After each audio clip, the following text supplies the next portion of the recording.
एक बार की बात है, एक गांव में एक ब्राह्मण रहता था। वह सुबह उठता, नहाता, पूजा करता, खाना खाता और फिर सो जाता था। उसके पास किसी भी चीज की कमी नहीं थी। एक बड़ा खेत, खाना पका कर देने वाली एक सुंदर सी पत्नी और 2 बच्चों का अच्छा परिवार था। सब कुछ होने के बाद भी ब्राह्मण के घरवाले एक बात से बहुत परेशान थे। वो बात यह थी कि ब्राह्मण बहुत आलसी था। वो कोई भी काम खुद नहीं करता था और दिन भर सोता रहता था। एक दिन बच्चों का शोर सुनकर ब्राह्मण जाग गया और उसने देखा कि उसके दरवाजे पर एक साधु महाराज आए हैं।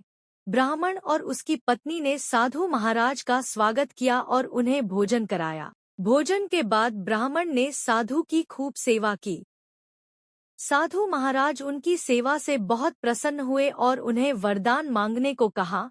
ब्राह्मण ने वरदान मांगा कि मुझे कोई भी काम न करना पड़े और मेरी जगह कोई और मेरा काम कर दे। तब साधु उसे वरदान में एक जिन्न देते हैं और साथ में यह भी कहते हैं कि जिन्न को हमेशा व्यस्त रखना। अगर उसे काम नहीं दिया तो वो तुम्हें खा जाएगा। वरदान पाकर ब्राह्मण मन ही मन बहुत खुश हुआ और साधु को आदर के साथ विदा किया। साधु के जाते ही वहां एक जिन्न प्रकट हुआ। पहले तो ब्राह्मण उसे देखकर डर जाता है, लेकिन जैसे ही वो ब्राह्मण से काम मांगता है, तब ब्राह्मण का डर दूर हो जाता है और वो उसे पहला काम खेत जोतने का देता है। जिन्न वहां से गायब हो जाता है और ब्राह्मण की खुशी का ठिकाना नहीं रहता। कुछ ही देर में जिन्न फिर आ जाता है और बोलता है कि खेत जोत दिया, दूसरा काम दीजिए। ब्राह्मण सोचता है कि इतना बड़ा खेत इसने इतनी जल्दी कैसे जोत दिया। ब्राह्मण इतना सोच ही रहा था कि जिन्न बोलता है कि जल्दी मुझे काम बताओ, नहीं तो मैं आपको खा जाऊंगा।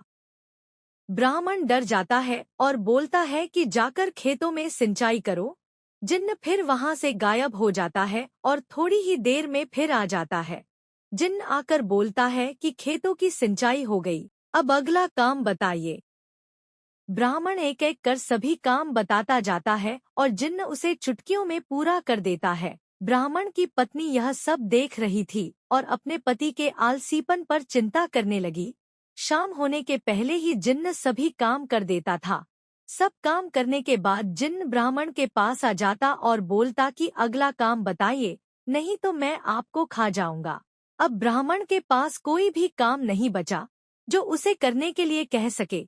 उसे चिंता होने लगी है और वह बहुत डर जाता है। जब ब्राह्मण की पत्नी अपने पति को डरा हुआ देखती है, तो अपने पति को इस संकट से निकालने के बारे में सोचने लगती है। वह ब्राह्मण से बोलती है कि स्वामी, अगर आप मुझे वचन देंगे कि आप कभी आलस नहीं करेंगे और अपने सभी काम खुद करेंगे, तो मैं इस जिन्न को काम दे सकती हूँ। इस पर ब्राह्मण सोचता है कि पता नहीं यह क्या काम देगी। अपनी जान बचाने के लिए ब्राह्मण अपनी पत्नी को वचन दे देता है। इसके बाद ब्राह्मण की पत्नी जिन्न से बोलती है कि हमारे यहाँ एक कुत्ता है, तुम जाकर उसकी पूंछ पूरी सीधी कर दो। याद रखना, उसकी पूंछ एकदम सीधी होनी चाहिए। जिन्न बोलता है कि अभी यह काम कर देता हूँ। यह बोलकर वह वहां से चला जाता है। लाख कोशिश के बाद भी वह कुत्ते की पूंछ सीधी नहीं कर पाता और हार मान लेता है। हारकर जिन्न ब्राह्मण के यहाँ से चला जाता है। उस दिन के बाद से ब्राह्मण अपने आलस को छोड़कर सभी काम करने लगता है और उसका परिवार खुशी